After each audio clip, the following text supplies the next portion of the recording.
murder in the first degree? Yes. Do you understand the maximum penalty? Yes. Do you understand the charge in count 5, murder in the first degree? Do you understand the maximum penalty? Yes. Hello and welcome to True Crime Rocket Science, the most authentic voice in true crime. BRYAN KOHBERGER made at least 2 fairly serious faux pas during his brief 15-minute session. That was his arraignment hearing in court today. The first, as you heard in the clip provided, he actually interrupts the judge as the judge is saying the word murder for count 5.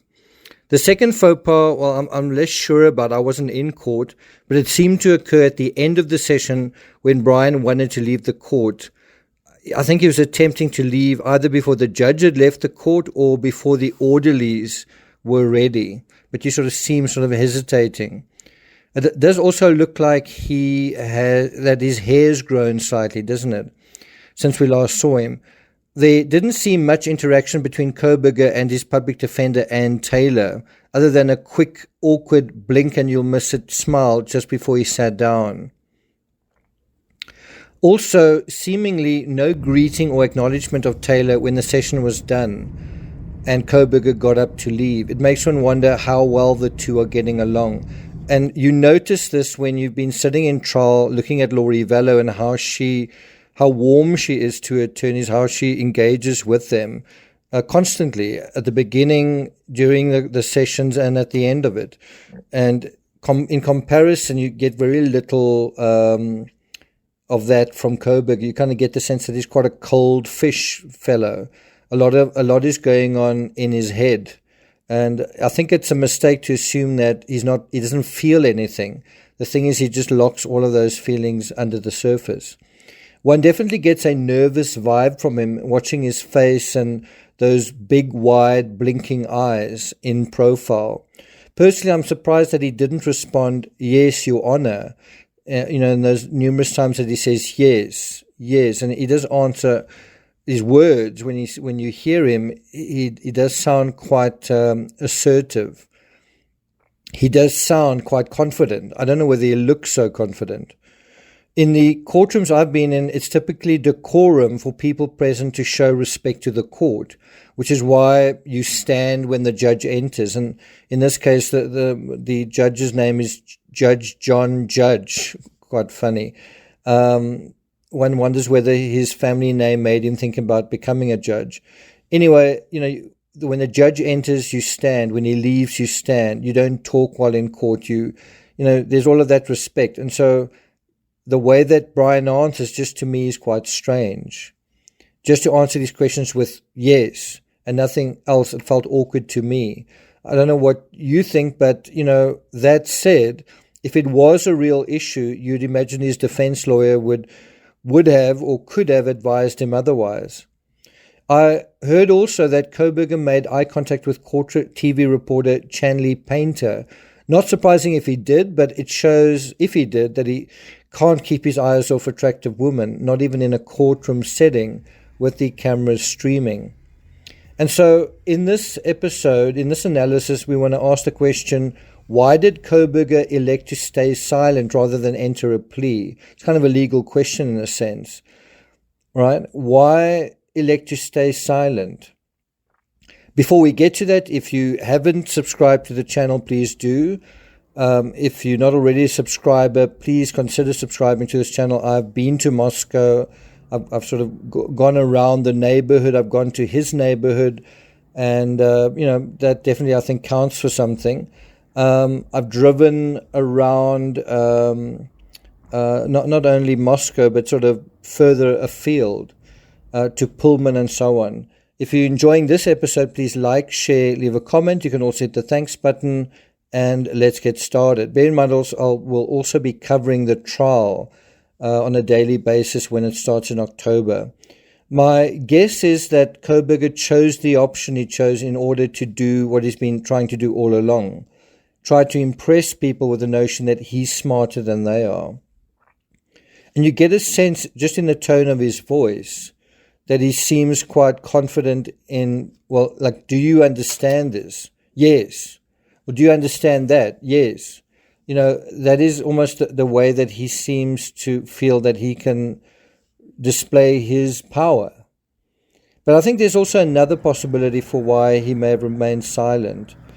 Kohberger may wish to keep his options open. Bear in mind, if he pleads one way or the other, perhaps he's considering a plea. People have been thinking about that. Perhaps he will settle prior to trial in October. He's got 4 months. And bear in mind, Idaho is a death penalty state. According to USA Today, quote, Idaho has the death penalty, and under a new law passed earlier this year, state officials could seek to have Kohberger executed by either lethal injection or a firing squad if convicted by a jury and sentenced to death. Under state law, prosecutors typically have 60 days from today, right? From right now.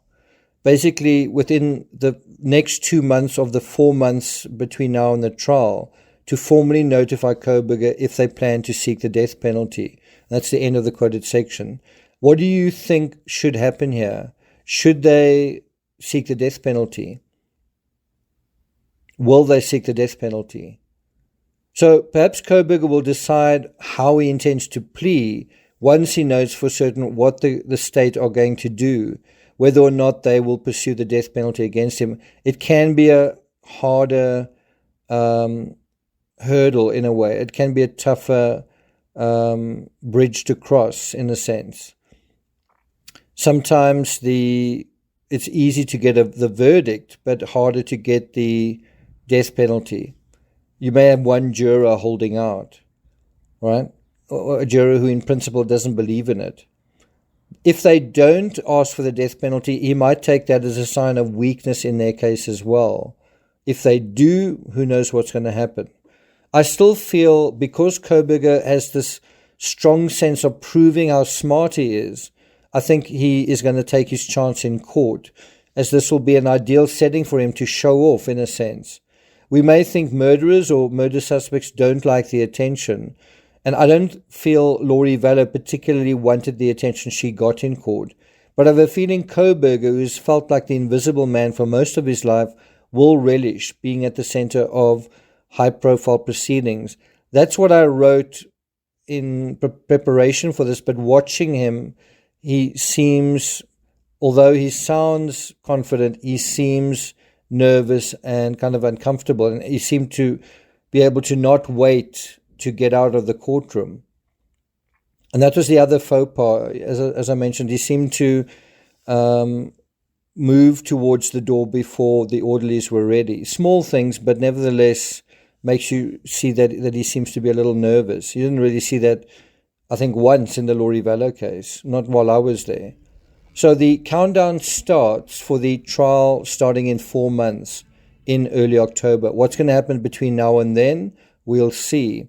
If the trial does kick off, this channel will be there every step of the way to cover it.